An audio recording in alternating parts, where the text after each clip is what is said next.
Ma Bible dit, il y avait un monsieur qu'on appelait Jacob. Depuis le ventre de sa mère jusqu'à un certain niveau, Jacob était réputé pour être un méchant, un bandit, un voleur, un escroc, un arnaqueur, un usurpateur de titres. Mais Dieu le connaissait. Je veux parler à quelqu'un de la grâce. Ça peut être bizarre le message de ce soir, mais la grâce est bizarre aussi. Le problème des églises, c'est que vous voulez vous comparer entre vous. Je vous ai dit, on ne compare pas les grâces. Vous voulez vous mesurer entre vous. Non, j'ai 2 mètres, elle a 1 mètre. On ne compare pas les grâces. Les petites personnes physiques avec des grandes grâces peuvent vous dépasser, vous qui êtes grande physiquement. La grâce ne se mesure pas au départ, ça se mesure à l'arrivée.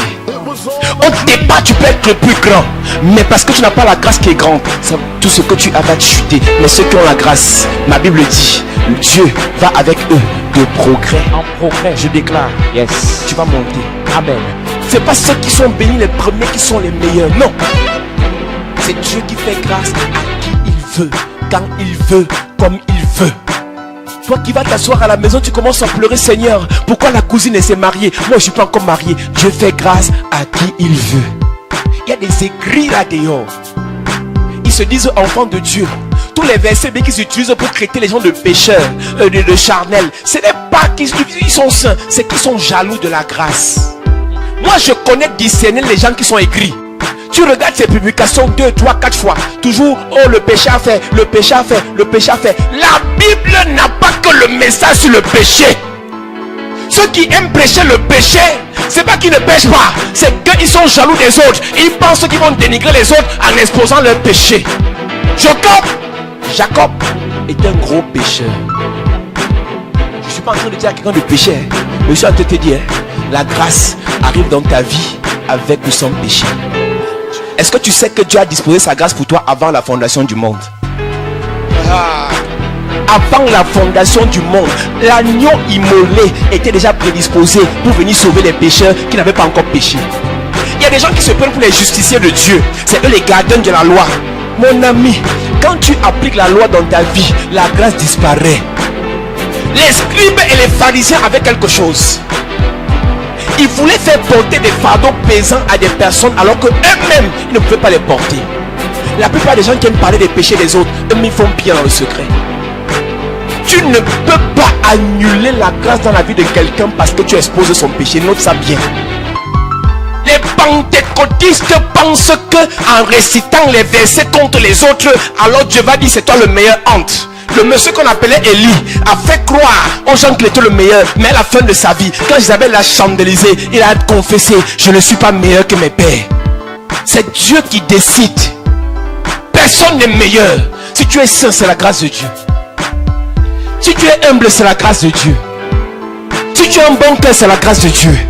Si tu es soumis, c'est la grâce de Dieu. Vous êtes sauvés par la grâce au moyen de la foi. Cela ne vient pas de vous, c'est un don de Dieu. Toute personne qui a la grâce est humble. L'autre c'est encore. Pas écrit. Parce qu'il y a les sorciers dans les églises. Toujours en train de parler des autres églises. Mon frère, ton église est belle. Ce n'est pas parce que tu es fort, c'est Dieu qui t'a fait grâce. Il y a des hommes de Dieu qui ne prêchent entre guillemets rien. Quelques petites prophéties. Mais voilà la foule qui l'accompagne. Traite-le de sorcier, traite-le de bandit, traite-le d'arnaqueur. Mais c'est Dieu qui lui a fait grâce. Je te choque un peu.